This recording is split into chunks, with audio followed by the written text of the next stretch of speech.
Hi there, I'm Donnelly Perfect and a dream guard.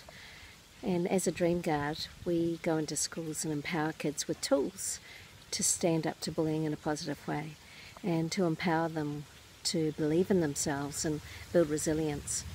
And some of you may know my background, some of you may know my story, but I thought it was time that I got a little bit vulnerable with you all now and shared a little bit about how the Dream Guards came about, and I just wanted to share it with you all, so yeah, you get a bit of an insight into our anti-bullying program, Dream Guards. So I'm one of 5 children, and I was born in New Zealand, in Auckland, and when I was 7 years old, a little girl, I'd walk in the park with my beautiful mum and we'd pick flowers, and I used to laugh and joke with her while she donned her nurse's uniform and headed off a night shift. And then I saw her take her last breath when she was killed right before my eyes by my dad. And the horror of that moment, and my dad's piercing eyes staring back at me as he drove off in the back of an escorted police car, changed my life forever. I can still smell that scent of that grey flannel suit and brown tie that the social worker wore that day when he took my brother and I away. And we were separated and we were taken to foster homes. And some of those foster homes were terrifying places. Yeah, can you imagine being 7 years old and just losing your mum and moving into a strange house that you'd never seen before, and living with strangers that you'd never met before? And this was a time when I just needed to feel loved, safe and secure. And I felt abandoned, and I felt alone. And during these years in foster care, I went to 13 schools. Yeah, imagine going to 13 schools. No wonder math was my worst subject. I was always a new kid at school. And actually making friends for me was really hard. As soon as I found a friend that I could trust and help me with my math, I'd be moving to another school. And actually sometimes I really wondered if I'd ever have a normal family life again. And during these years in 13 schools, I was bullied. I was bullied for being a little bit different, and I kind of still am. I was bullied for being short. Kids would call me names, and then they'd exclude me from their games. I was even bullied for being sad and missing my mum. And kids would punch me and bash me when I was already crying. And then I'd go home at night, and even some of the foster parents were mean and nasty. Bullying turned from physical in the day at school to emotional and psychological in foster care. And when I was just 11 years old, while in foster care, I was handed this 6-month-old baby girl. Her name was Marama, and she was beautiful. She'd spent most of her short life in foster care too. I was told that Marama was my baby, and I had to look after her. So that meant waking up and feeding her, changing her nappies, and then bathing her. Marama was a ray of sunshine in my life when my days were grey. She brought love and a sense of belonging into my world. These things were sadly missing. And I became so close over the months to Marama. And one afternoon, returning home from school, Marama was gone. No explanation was given to me. She was just gone. My world and everything that felt safe and secure was stripped from me once again. I was devastated. And then just when I thought my life was at rock bottom, I was given a really challenging decision to make. And at 12 years old, it sounded like this. Donna, you've got two choices. You can stay in foster care and accept whatever abuse is dished out to you until you're 18 years old and free to leave. Or return to your father, who's been released from prison. And back to your home, where your mum was killed in.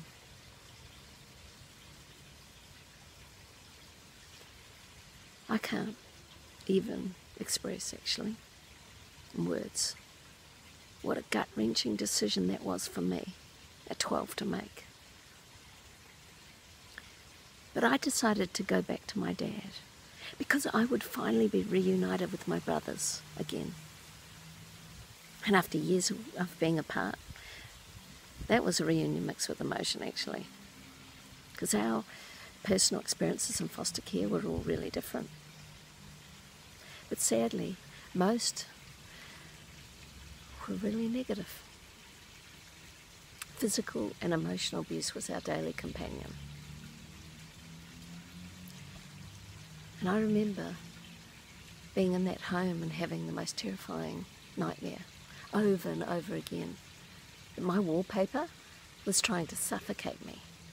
Yeah, you think that's weird? My wallpaper had Bambi prints all over it. Being back in the family home and living with the memory of the death of my mum, it was a terrifying time for me. And my father suffered from depression, and he was an unpredictable alcoholic. My brothers and I, we had a survival plan while we lived with Dad. We all had our muster stations in case of an emergency. So living in that constant state of fear caused tremendous trust and anxiety issues for me. And I never felt that I fitted in at school.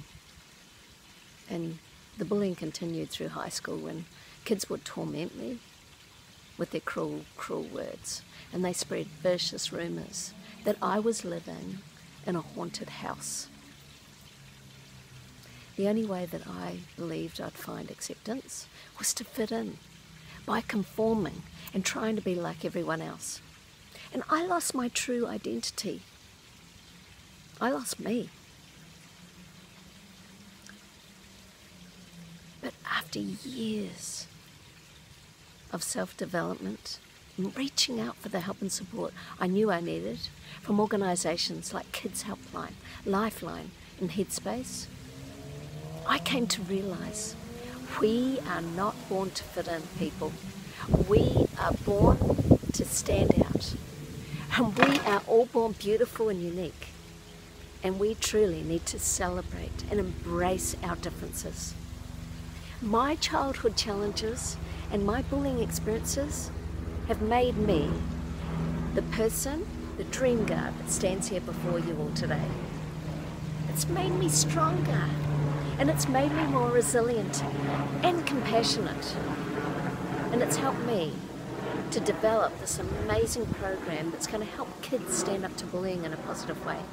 Beside my amazingly talented husband, Michael Bennett, together we build resilience through our storytelling, through our magic, through our inspiring messages. We are really passionate about helping kids. And so this is my purpose in life. And just before my brother, my biggest brother, passed away just over a year ago now from cancer, I shared my story with him. Stand on stage and share my story in the hope that it would inspire others, in the hope that it would inspire and empower kids and adults everywhere, that you can overcome adversity in your life and you can live your dreams, because I'm sharing my story with you in the hope that you can see, hey, if Donna can get through it, anyone can, trust me. And you know what my brother said to me? He said, Donna, you're amazing.